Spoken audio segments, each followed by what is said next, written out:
Pyrex is an idea cooked up by the wife of a glass industry scientist in 1913.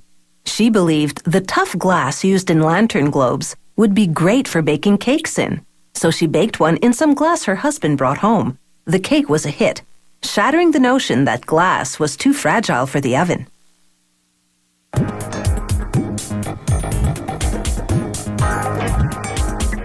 Today, you'll find glass cookware of various shapes in most homes, a true recipe for success. To whip up some dishes, a batch feeder pushes ingredients into a big furnace as they spill out of a bin overhead.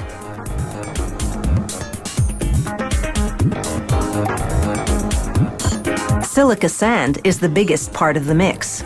It's a crystalline substance and it makes glass transparent.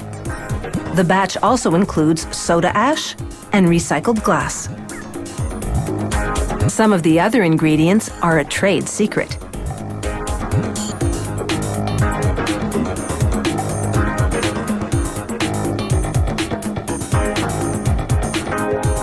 The furnace heats the mix to the melting point, over 1500 degrees Celsius.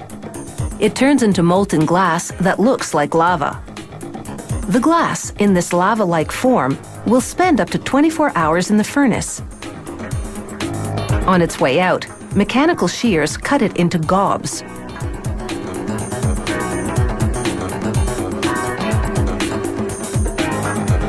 The gobs slide down a water-cooled chute and drop into a baking dish-shaped mold.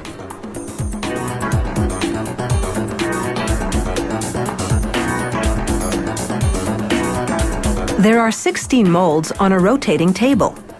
As it turns, the table delivers the gob-filled molds to a plunger, which presses them into the baking dish shape. Continuing to rotate, the table positions the molds under blowers. They cool the freshly molded glass so it holds its shape.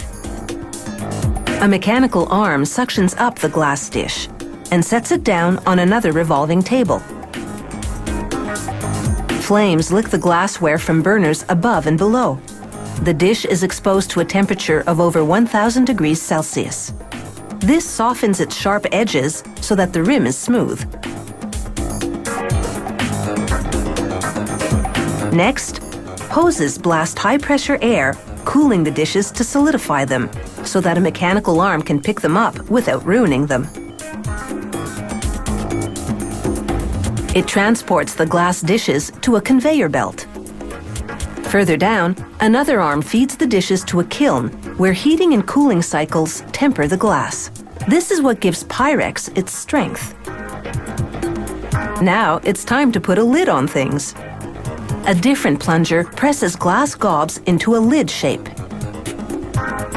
Every lid needs a knob, so a valve inside the mold forms it and then thrusts the lid up to be picked up by a mechanical arm. The arm flips its lid and sets it down on a conveyor belt.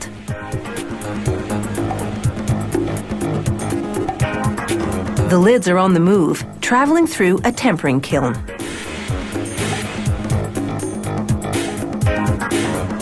On their way out, a fan cools them off so they can be handled by human hands this time.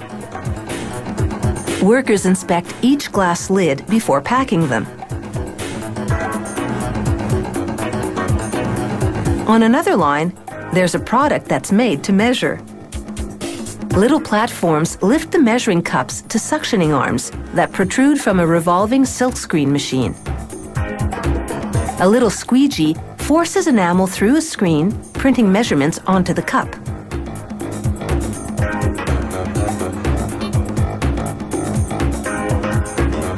Over in the lab, a worker roughs up a sample dish.